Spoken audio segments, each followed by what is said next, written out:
So in the second section, what we want to define is how you find what's called the arc length of a circle and the area of a sector.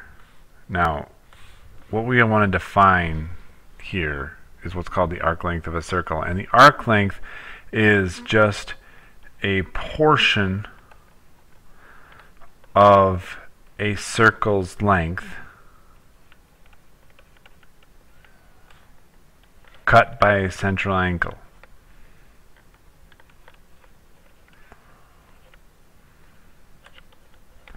So we have this central angle here,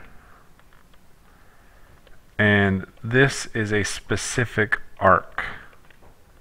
And if we wanted to define this, we could define this based on something that we've already learned. But if we wanted the arc length of the entire circle, or the entire circle around here, we would have a name for it. We would call that the circumference.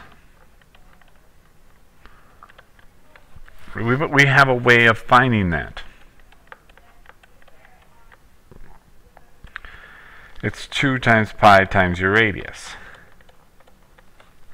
Okay, now we have that, but when we have a specific part of the circle that we're trying to find, not the whole thing, all we're doing is just finding a portion of the circumference, or a proportion of it. Okay? So if we wanted to find a semicircle of radius 10, well, let's say we wanted the circumference.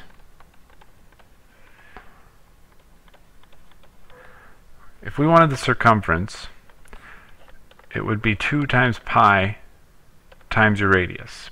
Well, the radius is 10. So we would take 2 times pi times 10. So if we multiplied that all together, we would get 20 times pi. And for an exact answer, it would be 20 pi units. If we get a decimal answer, it would be something around 62.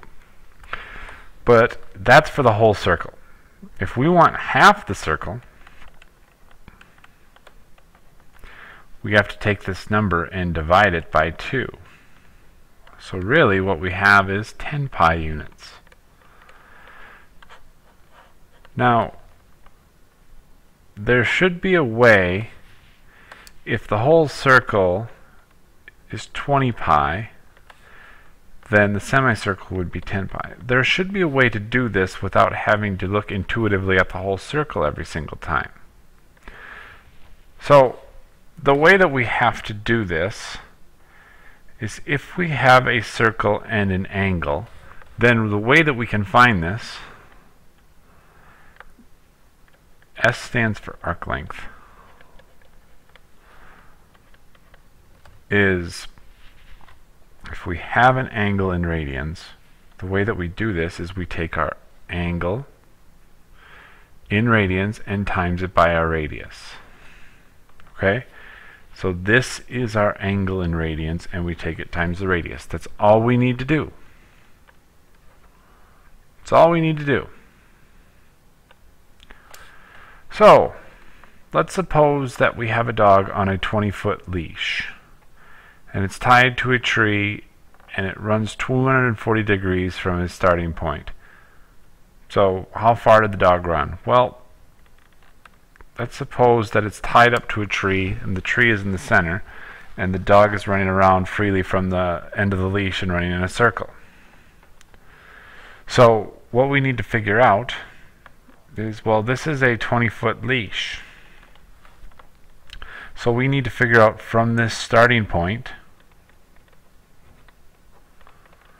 how far the dog ran. Well, this is where it ends, and we know that in a circle sense, it ended up at 240 degrees from the starting point. Well, 240 degrees is nice, but it isn't in radians. So we need to know what is that in radians.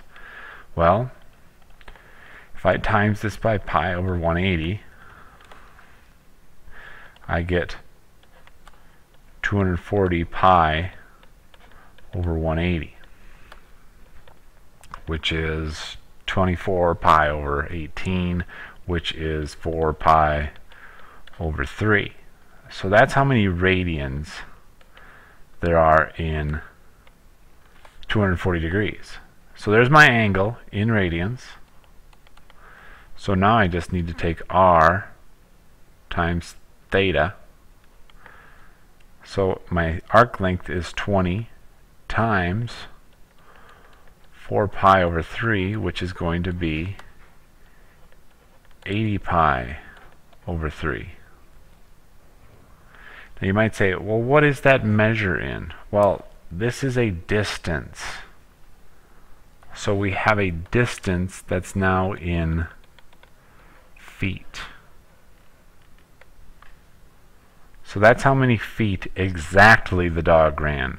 If you use an approximation for pi, you can get a more approximate answer.